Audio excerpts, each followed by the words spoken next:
Sci-Fi presents a classic sci-fi audiobook. You're listening to The Eyes Have It by Philip K. Dick.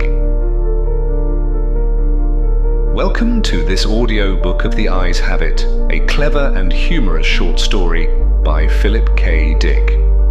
First published in 1953, this gem showcases Dick's playful wit and sharp commentary on human perception and language. Philip K. Dick, renowned for his groundbreaking science fiction, steps away from his usual complex worlds to deliver a satirical tale about misinterpretation. The story invites us to follow an overly imaginative reader who discovers what he believes to be hidden evidence of an alien invasion, hidden within the pages of an ordinary book. With each misunderstood phrase, paranoia grows, turning the mundane into the extraordinary. Is the truth really hidden between the lines, or is it all just a case of wild misreading? Prepare to enjoy this light-hearted exploration of language and the human tendency to find meaning where none exists. In The Eyes Have It.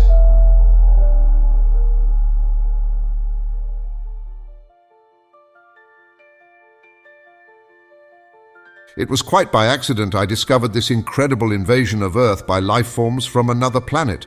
As yet, I haven't done anything about it. I can't think of anything to do. I wrote to the government and they sent back a pamphlet on the repair and maintenance of frame houses. Anyhow, the whole thing is known. I'm not the first to discover it. Maybe it's even under control. I was sitting in my easy chair, idly turning the pages of a paperbacked book someone had left on the bus, when I came across the reference that first put me on the trail. For a moment I didn't respond. It took some time for the full import to sink in. After I'd comprehended, it seemed odd I hadn't noticed it right away. The reference was clearly to a non-human species of incredible properties, not indigenous to Earth. A species, I hasten to point out, customarily masquerading as ordinary human beings. Their disguise, however, became transparent in the face of the following observations by the author. It was at once obvious the author knew everything, and was taking it in his stride. The line, and I tremble remembering it even now, read, "His eyes slowly roved about the room. Vague chills assailed me. I tried to picture the eyes. Did they roll like dimes? The passage indicated not. They seemed to move through the air, not over the surface. Rather rapidly, apparently. No one in the story was surprised. That's what tipped me off. No sign of amazement at such an outrageous thing. Later, the matter was amplified. His eyes moved from person to person. There it was, in a nutshell. The eyes had clearly come apart from the rest of him and were on their own. My heart pounded and my breath choked in my windpipe. I had stumbled on an accidental mention of a totally unfamiliar race, obviously non-terrestrial. Yet to the characters in the book, it was perfectly natural, which suggested they belonged to the same species. And the author? A slow suspicion burned in my mind. The author was taking it rather too easily in his stride. Evidently, he felt this was quite a usual thing. He made absolutely no attempt to conceal this knowledge. The story continued. Presently his eyes fastened on Julia. Julia, being a lady, had at least the breeding to feel indignant. She is described as blushing and knitting her brows angrily. At this, I sighed with relief. They weren't all non-terrestrials. The narrative continues. Slowly, calmly, his eyes examined every inch of her. Great Scott! But here the girl turned and stomped off and the matter ended. I lay back in my chair, gasping with horror. My wife and family regarded me in wonder. "What's wrong, dear?" my wife asked. I couldn't tell her. Knowledge like this was too much for the ordinary run-of-the-mill person. I had to keep it to myself. "Nothing," I gasped. I leaped up, snatched the book, and hurried out of the room. In the garage, I continued reading. There was more. Trembling, I read the next revealing passage. He put his arm around Julia. Presently, she asked him if he would remove his arm. He immediately did so, with a smile. It's not said what was done with the arm after the fellow had removed it. Maybe it was left standing upright in the corner. Maybe it was thrown away. I don't care. In any case, the full meaning was there, staring me right in the face. Here was a race of creatures capable of removing portions of their anatomy at will. Eyes, arms, and maybe more, without batting an eyelash. My knowledge of biology came in handy at this point. Obviously, they were simple beings, unicellular, some sort of primitive single-celled things, beings no more developed than starfish. Starfish can do the same thing, you know. I read on, and came to this incredible revelation, tossed off coolly by the author without the faintest tremor. Outside the movie theater, we split up.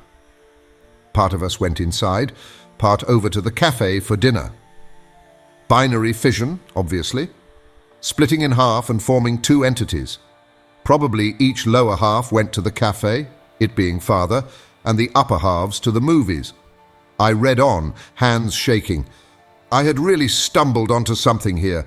My mind reeled as I made out this passage. I'm afraid there's no doubt about it. Poor Bibney has lost his head again. Which was followed by, and Bob says he has utterly no guts. Yet Bibney got around as well as the next person.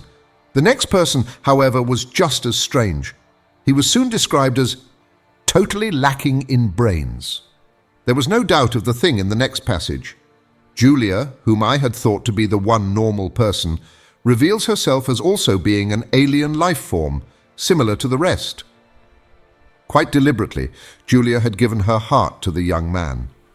It didn't relate what the final disposition of the organ was, but I didn't really care. It was evident Julia had gone right on living in her usual manner, like all the others in the book. Without heart, arms, eyes, brains, viscera, dividing up in two when the occasion demanded, without a qualm. Thereupon she gave him her hand. I sickened. The rascal now had her hand as well as her heart. I shudder to think what he's done with them by this time. He took her arm. Not content to wait, he had to start dismantling her on his own. Flushing crimson, I slammed the book shut and leaped to my feet, but not in time to escape one last reference to those carefree bits of anatomy whose travels had originally thrown me on the track. Her eyes followed him all the way down the road and across the meadow. I rushed from the garage and back inside the warm house as if the accursed things were following me. My wife and children were playing Monopoly in the kitchen. I joined them and played with frantic fervor, brow feverish, teeth chattering. I had had enough of the thing. I want to hear no more about it. Let them come on. Let them invade Earth. I don't want to get mixed up in it. I have absolutely no stomach for it. The end.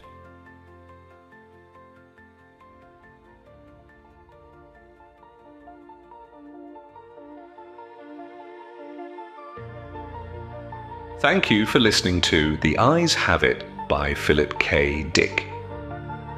We hope you enjoyed this journey into classic science fiction. If you'd like to explore more timeless stories, be sure to visit our channel, where you'll find a wide selection of audiobooks ranging from science fiction to adventure, non-fiction, documentary, and more. If you enjoyed this audiobook, don't forget to like the video, subscribe to the channel, and leave a comment letting us know which stories you'd like to hear next. Your engagement helps us continue to bring classic literature to life for listeners like you. Visit our channel page to discover more great audiobooks that may pique your interest. Thank you again for listening, and we look forward to having you with us on our next adventure.